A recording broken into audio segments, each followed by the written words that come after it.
welcome to CP is Sexy, everyone, aka Butterflies of Wisdom.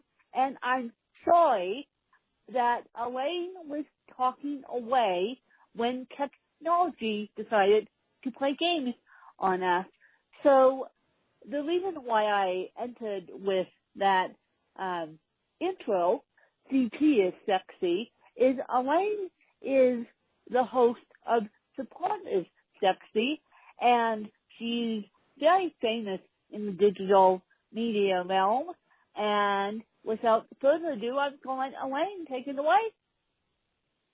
So, Lynn, thank you so much for having me on Butterflies of Wisdom. I'm excited to be here. And I'm so glad, too, that you were on my podcast, or will be, on an episode coming up very soon. But as you mentioned, I'm host of the Support is Sexy podcast, and I have a whole community around this concept that Support is Sexy, really wanting to empower women and women entrepreneurs, especially who are creating something sexy in this world, as I say, to remind them to take a moment, take off the Superwoman cape, and be open to not only giving support and asking for support, but also accepting support, which is often the thing that a lot of us have trouble with. We can give it, sometimes we can ask for it, but we often don't have the will at the time to accept it. So what I say is we have to get over this I got it syndrome. You know, someone asks you if you need something, and it's easy for you to be like, I got it, it's okay, I got it. I really want us to be open and let people come to support us in all the different ways that can show up for us. And asking for support is also a way of supporting yourself. So for me, I created the podcast, Support is Sexy. I've had it for almost a year now, started July 4th of 2016. And I also have the Support is Sexy community, which is very important online. Of course, we have a Facebook page, but we also have a private mastermind group that's full of women entrepreneurs from all around the world, hundreds of women who are there, again, to ask for support, to receive support, and to also learn how to accept support and how it can really lift us all up to move forward in ways that we never thought imaginable. So that's what Support is Sexy is all about. And, again, I'm excited to share it with your audience at Butterflies of Wisdom. Well, I'm excited to have you on. And as I said, you were nicely talking away, but technology went down. God, that's a little embarrassing when technology goes down. But my first question is, why did you start Support is Sexy? Was there a need that you saw that wasn't in the podcasting realm? Yes, the idea of Support is Sexy, or the mantra, I should say, that's how it really started for me. It was something I was saying to myself. I attended this workshop called Momentum in New York, it's also in LA and DC, but I attended it in New York in 2000, and I guess it was early 2016. Or maybe 2015. In any case, I attended this workshop. It was very powerful. It's a personal development workshop, and one of the things that came out of that whole experience was this realization that I and so many other people who were otherwise successful and leaders of industry and that kind of thing had such a problem asking for, usually it was two things, love and support. And I didn't realize just how much not asking for and accepting support was holding me back, and so many of us back, from experiencing things that we could be experiencing, or from just having an easier time of doing, whether it's simple things or complicated things that we wanted to do. I always thought that I was someone who was open to that, and it wasn't until going through this experience that I began to view support differently. And eventually I began to view support as sexy, because when something's sexy, you usually want to be near it, or you want to try it on, or it doesn't feel like something to be ashamed of, so to speak. Some of us are even ashamed to accept support because we think it makes us weak, which is something that I was dealing with. I didn't realize before that. So Support is Sexy started after that for me as a mantra. And as a woman entrepreneur, I connect with other women entrepreneurs, and I talk to them about just the experience of how the journey of entrepreneurship can be lonely sometimes, or, not knowing where to go for support and that kind of thing. So it evolved into me creating Support is Sexy on social media first, and posting just inspirational quotes and things like that. And then as I began personally listening to podcasts more, I started to realize that especially I listen to mostly business podcasts, some personal development stuff, but mostly business. I realized there was definitely a gap open for someone like myself.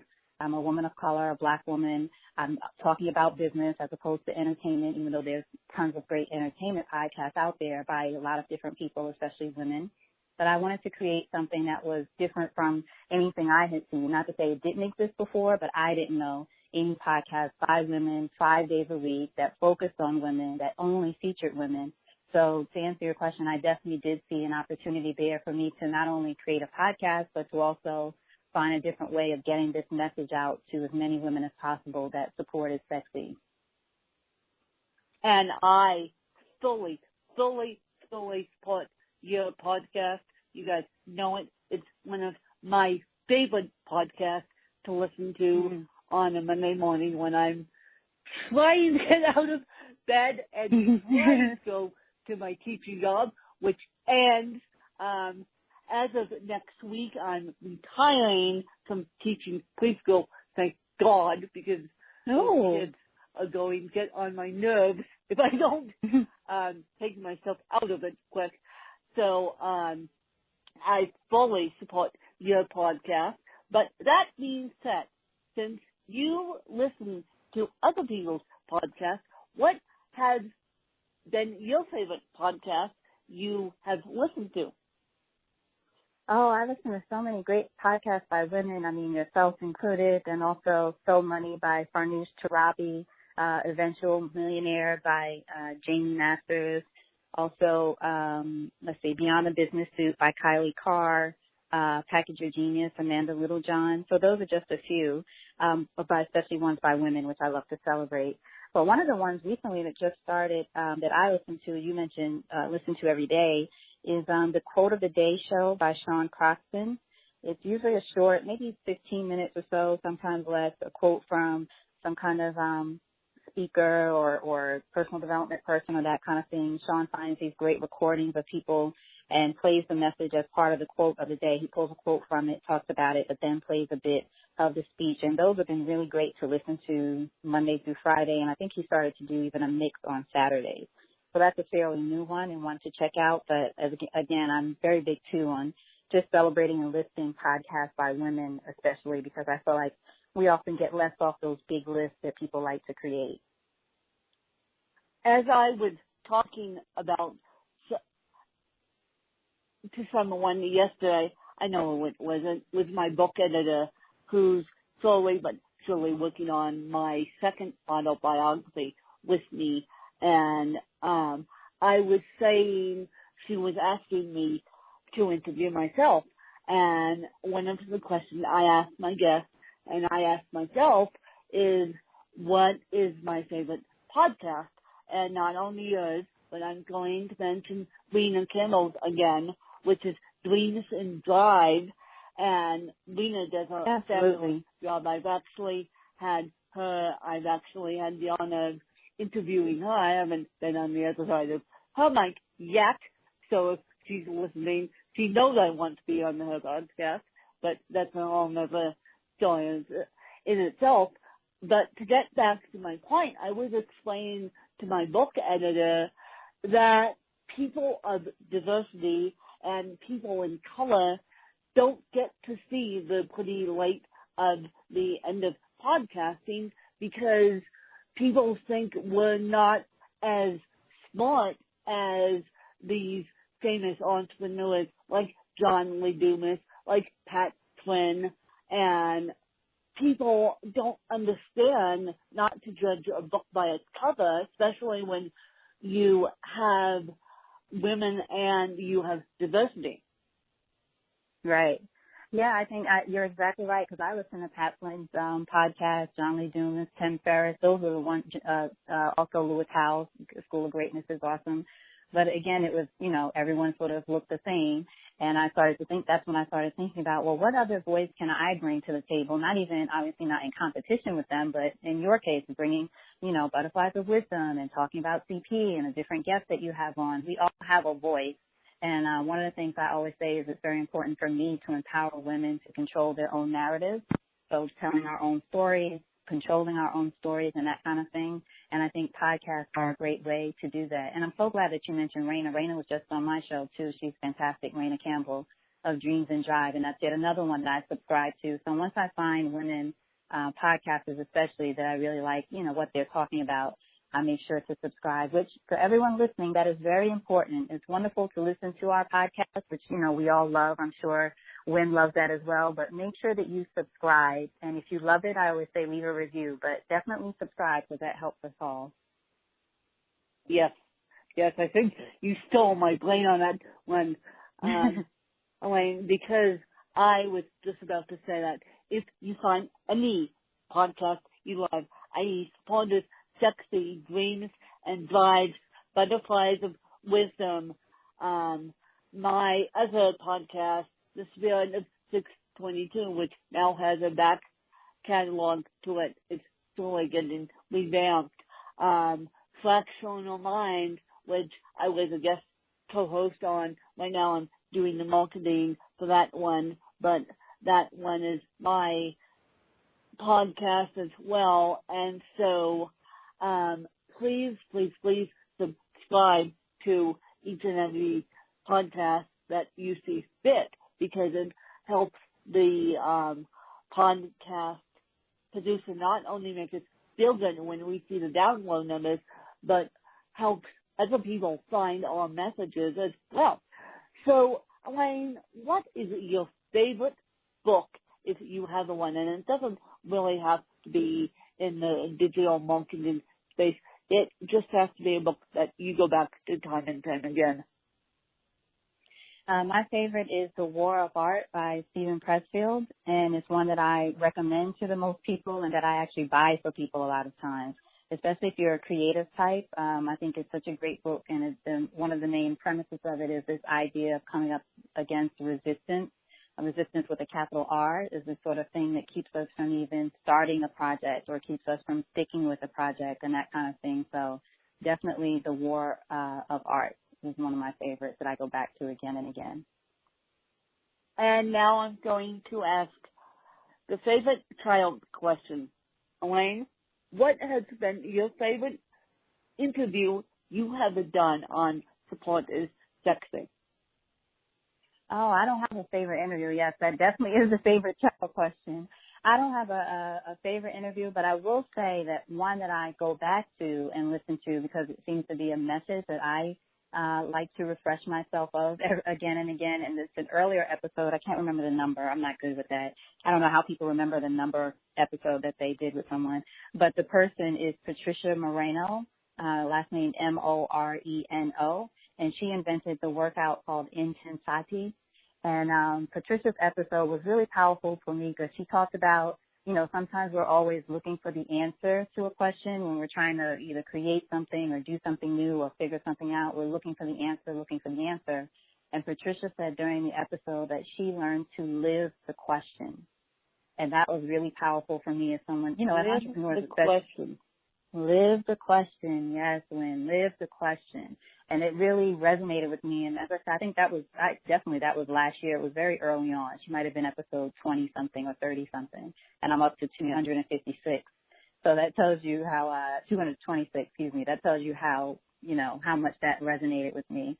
So live the question. It's a message that I've shared with people. And again, I listen to that episode often because it really shifted things for me. And when you live the question, and as Patricia said, you live the question, you start to see things open up or things start to come to you or start to make sense or, you begin to sort of law of attraction, attract the things that you need to sort of make things happen. Instead of looking for the answer, live the question. Well, I think live the question is a great mantra because I wish I lived my own question and followed on my heart way back when in 2006. Now I'm following my heart and almost 30 years old.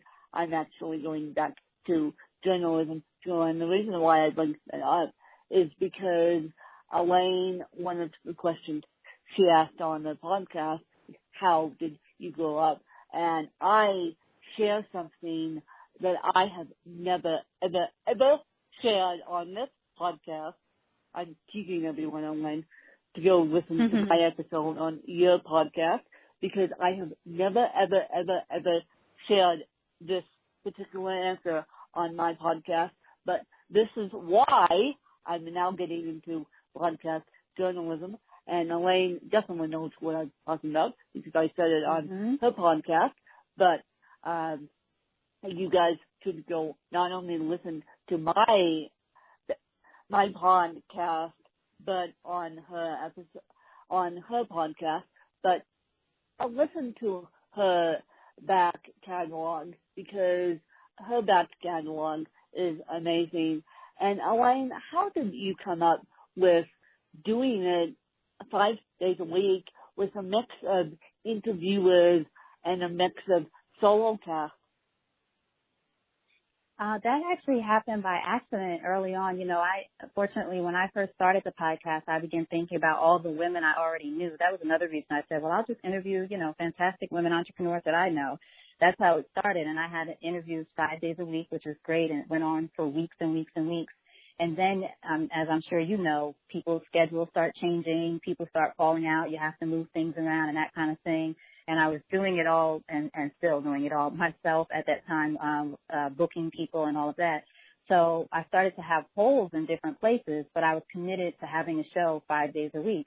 So I started doing these, what I call solo episodes, where I started talking about my own experiences or things that I had learned during the week or just even conversations.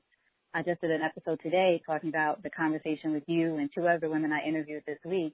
That sort of this whole theme about being your authentic self. So I mixed a combination of my own experiences as an entrepreneur, lessons learned, things I wanted to teach, and then even conversations that I have, and started doing solo episodes. And people really began to respond to those. And even though the interview episodes might have a higher number of downloads because I'm sharing with my audience and the audience of the guests and that kind of thing, the personal episodes are the ones that people tend to, not only, but also, it seems the personal episodes or the solo ones are the ones that most people seem to email me about. I get a lot of emails from guests, which I love. Not guests, listeners. I get a lot of emails from listeners, which I love to receive, and they tell me, just about how something resonated with them, and usually it's one of those solo episodes. So that's why I started to keep doing them, keep them on the schedule. And my favorite solo episode was a couple of weeks ago, and it was all about Mother's Day. And the way you phrased it was beautiful. And the way you phrased it was beautiful. It's time to this, that project. I'm not giving too much away here because I want you guys to go back and listen to it. But, and listen to an episode, I believe it was called, and Elayne, you can correct me if I'm wrong, Facing a Hill or something about you jogging and trying to jog up a hill, which in Atlanta, thank you very much, which I was down in Atlanta actually doing marathon race for a half marathon, which it, as you know, Elayne, Atlanta's not built for jogging. And it's not flatland. No, it's hills and more hills, and it's it's not built for jogging, and it's not built for a person in a wheelchair, and it's not built for the teenagers. Do you know that, and you'll not appreciate this one, when I was down there, after we did the marathon, my team and I decided to go out for a training run. Well, on the way back from the training run, my wheelchair tips, and of course, I'm okay. Do you know no one stopped and helped able-bodied woman or a disabled woman? They looked at us like, finally, one person stopped and helped. But, and this was on a city street, mind you, in Atlanta. Really? And so I'm surprised. Like, I figured you would be.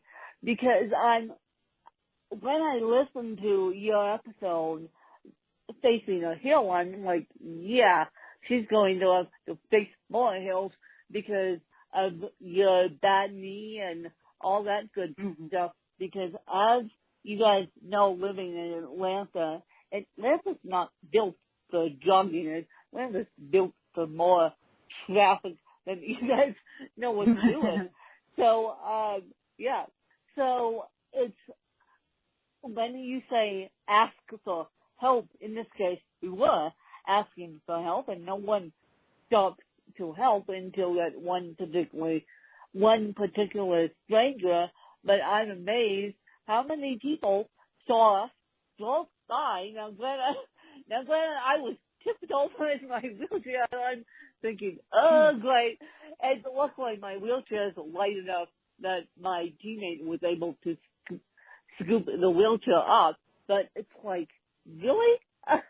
Really? Yeah. Asking for support is, you have to do it in ways that you don't think about necessarily. And then, so all we want you to do is ask for support. Asking for support, and Elayne, you would probably agree with me on this one, doesn't make you weak, disabled or not. No. I ask for support all the time, and you guys know that by now. You guys know my story, and Elayne definitely knows my story, and so I ask for support all the time. And so asking for support of Elayne and I were happy to do it. And yeah, so basically, where can the people find this fabulous podcast, Support is Sexy, and where can the people find you? Yes, you can go to supportissexypodcast.com and all the episodes there, and you can see the interviews and beautiful pictures of all the women who have been on the show. We're also available for listening on Apple Podcasts, Stitcher, Google Play, and SoundCloud. You can listen in all of those places on your devices or your computer. And then to get in touch with me, you can reach me across social media. I'm at Elayne Fluker, so that's ELAYNE, F as in Frank, LUKER, and also at Support is Sexy, of course, and that's on Twitter, Facebook, Instagram. Those are the primary places where we are. And then my email, if anyone wants to email me, is Elayne, ELAYNE, at ElayneFluker.com. And again, once this episode comes out, and once my episode comes out on Elayne's feed, I will be sharing my episode on Elayne's podcast, and of course, she knows the rules. She can share this one on her two feeds on Twitter, so you guys can get a full dose of me. I'm sorry, but you guys have to get a full dose of me for a little while. And I'm going to let Elayne, because I asked her download numbers after we did my episode, and I'm going to let Elayne share her download numbers. And consistency is the key. You got to remember this, you guys. Consistency is the key. Yeah, we Support is Sexy right now is averaging 11,000 downloads a month. That's since January of this year. Of course, in the beginning it was lower, and we continue to build. So that's been about the average now. In fact, it's been about 12,000 the past couple of months. So I'm really excited about that because it's been less than a year. And my goal for the year mark, which will be July 4th, 2017, is to surpass 100,000. And right now I'm at, I think, 84,000 total. So we're still building. Well, we're still growing. Still growing. So we put that number out to the universe, and Elayne, we're going to make that happen for you guys. So please support to Support is Sexy, and please support all these independent podcasters out there that you see fit, including me, by the Fires of Wisdom. And before I let Elayne go, I'm going to let her ask me 2 to 4 questions that she's been interested in asking me, and about cerebral palsy or about anything for that matter. 2 questions. One question I would ask, I think it may have been a question I asked you when you were on my show, is what do you think people misunderstand most about CP? Well, I'll say what I said on your show again. People treat us as if we're dumb, with bags full of rocks.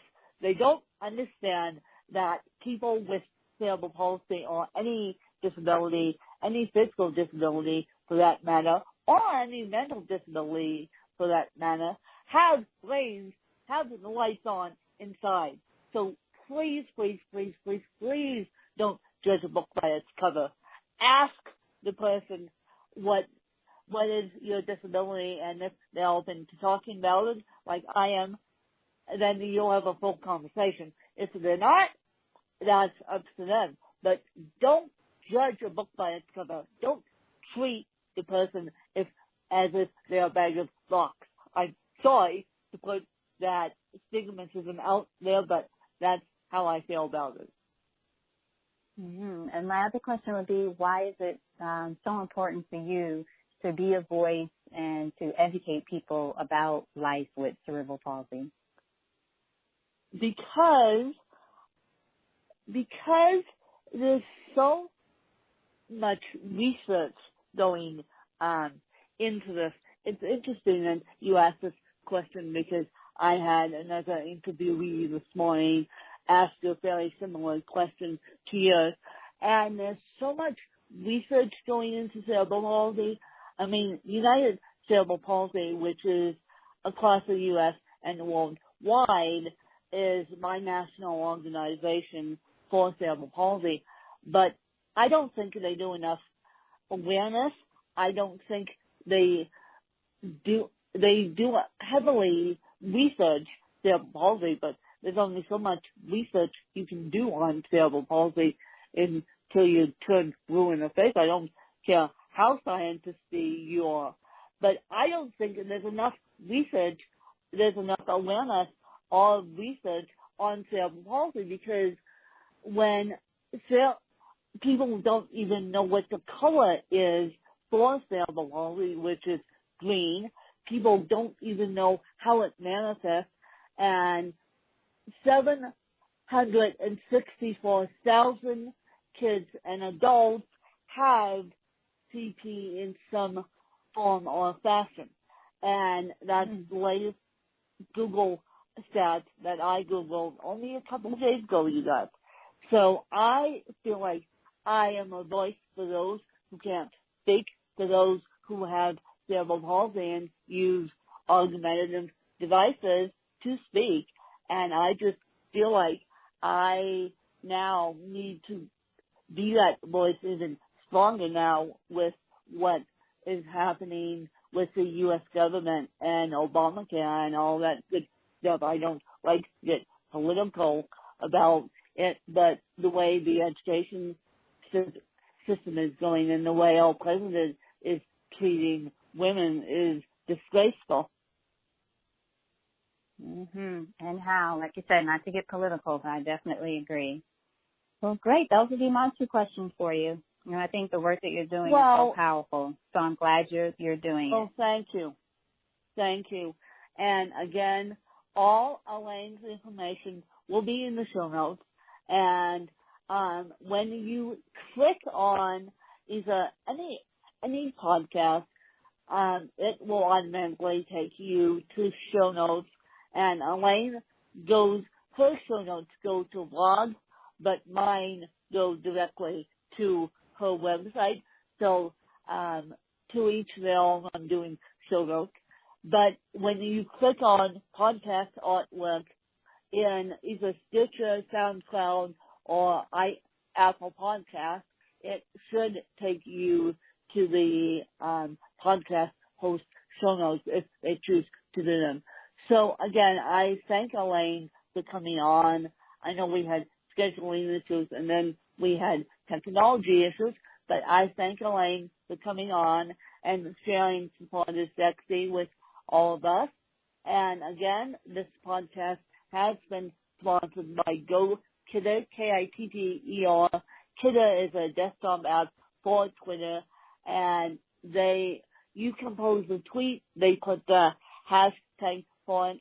I'm sorry it's not on mobile, And I hope you guys enjoyed another fabulous episode with Elayne on Butterflies of Wisdom. Thanks, you guys. Thank you.